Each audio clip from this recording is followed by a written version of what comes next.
Hey guys, LadyLibertyStacker. It is Friday, May 15th, 2020, and I have an unboxing for you guys today. Got a surprise package in the mail a few days ago. I have not had a chance to make a video this week. It's been crazy busy. Been crazy with my store. I've had a couple of golf leagues start up, and I do like to golf in the summertime. Or, you know, when they start in the spring, and they were a little bit late, and things have been kind of chaotic this year with COVID-19, and I could go on, but I wanted to get this video up because I really want to open this package. But first, I want to show you the updated status on the two latest purchases that I made. I purchased a griddle, a pancake griddle, and a square Wagner pan. Here is the pan. It's restored. I used it one time, and it sits almost flat. I mean, it's pretty good. I actually seared some pork chops in it, and they turned out delicious. And this has probably about 5 coats of seasoning on it. It is a, see if you can see it here, a Wagner Neo square skillet, and it's a 1218.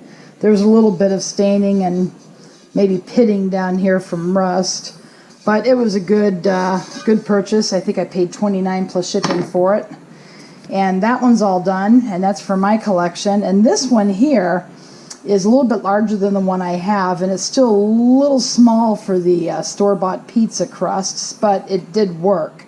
This is a Wagner 11 1/4 inch pizza griddle, and you can see the shiny seasoning on it. That's after I restored it, stripped it. The back is just gorgeous. Wagner ware. And it says, I don't know if you can see that, 11 1/4 inch skillet griddle, made in the USA. And I think this was probably made in the early 60s. Wagner ceased operations in 1969, I believe. But that is a nice pan. You can do pancakes, quesadilla, or pizza. I may try to find a I don't know. I'm going to continue working on my pizza recipe. Once I find something great, I'll do a video on it if you guys want to see it. But anyway, I just wanted to show you my recent jobs now done on the cast iron. So now, without further ado, this box actually came in from one of my subscribers. He's also a customer, has purchased a couple of cast iron skillets from my store, and has been very happy. He likes to collect a lot of things that are, he didn't buy any Griswold, didn't buy any Wagner. He likes things that are a little off the cuff. So I scored the package, but I did not tear into it. I'm going to read the note, and then I'll show you what he sent. It says, LLS, and I'll just go ahead and read it to you. I told you I had a surprise in store. This is a gift for you I hope you will use and keep in your collection. I will never use it, and would rather someone to have it and appreciate it and use it as intended, not just something, not something I will cook in. So he wasn't going to use it. This might make a good video for you. I'm sure there are others out there that scratch their heads on how to tackle a piece like this. If not, I hope you'll use this once done and enjoy it. If you decide to sell it to someone who will use it, that works for me also. It was a part of a lot I bought, and he just didn't. You know, the rest of it basically says that he had no interest in using it and just wasn't his cup of tea, so he figured he'd send it off to me. I thought that was very nice. So let's see, let's read the last part of it here.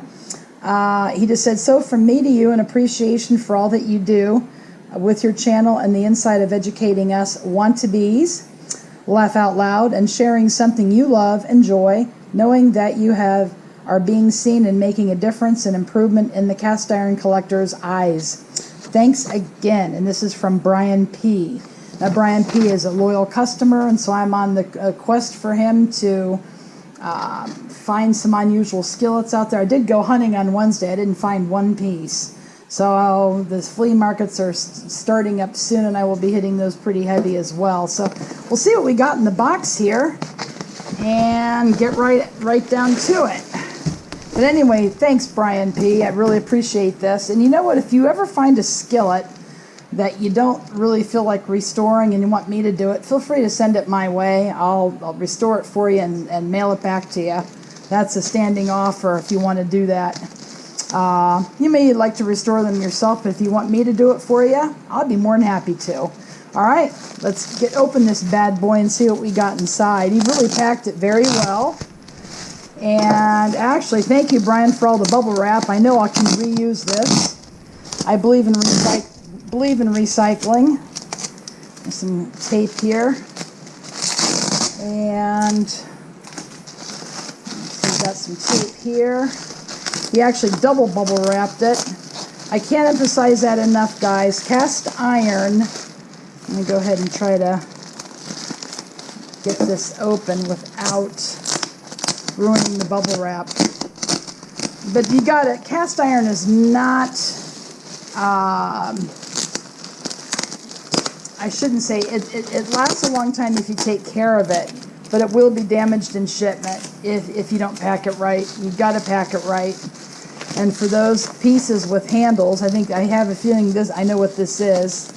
This does not have a handle as such.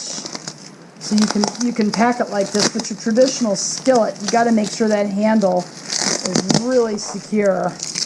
Really, really secure. So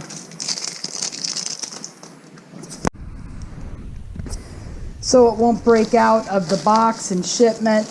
And now I've been trying to wrap all of my skillets that I sell with pool noodles. And you slice them down the middle, and you wrap it around the skillet, and then you take the unused parts, and you can safely put it around the handle. So he really wrapped this up good. There ain't nothing that was going to get to this baby. Nothing. Did a good job there in the packing, Brian. Let me tell you. See what we got here. I know what this is. Oh, baby. Okay. Let's get rid of all this bubble wrap and show you guys what this is. Okay. This is a, wow, this is nice. This is a muffin pan. They call it, there's another word they call it. I'm trying to remember. But it is a muffin pan. It's very old. And it's got rust. Looks to me like pretty much surface rust. These are tough to restore because you got to get down in the crevices, but this is kind of wide open and nice. And we'll flip over in the back. This is a number 10. This is really old. I love it. This is an Erie, and the model is 948. This is a Griswold. This is pre-Erie, or this is an Erie pre-Griswold.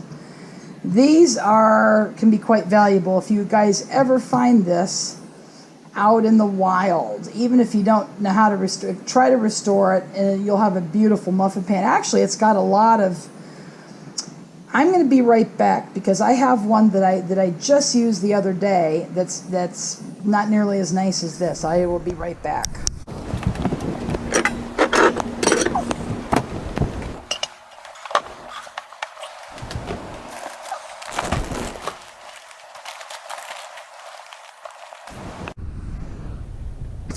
Okay guys, I am back. Alright, this is the one Brian just sent me.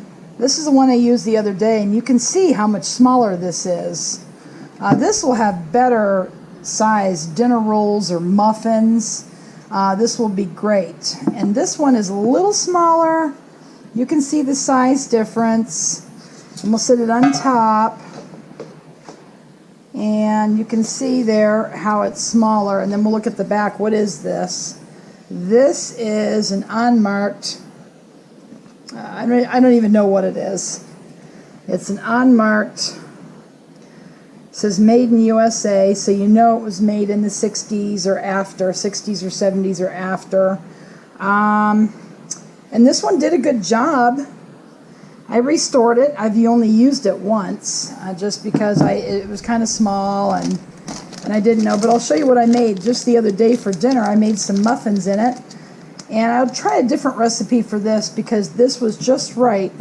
The muffin recipe was just right for the smaller one, but they do turn out well, but they're kind of small. This is a little, what you call a yeast-free dinner roll. Brown, nice in the top. Look how it sits down in there. I'm not going to put it in there because we want to eat this. but these are going to yield larger rolls. So anyway, guys, I just wanted to show you that. I think that's interesting, and I will definitely use this. But if you want to see how this is restored, if you guys want to know how to do this, I will go ahead and tackle it for you, and I can film it or record it for you guys. It looks to be in excellent shape.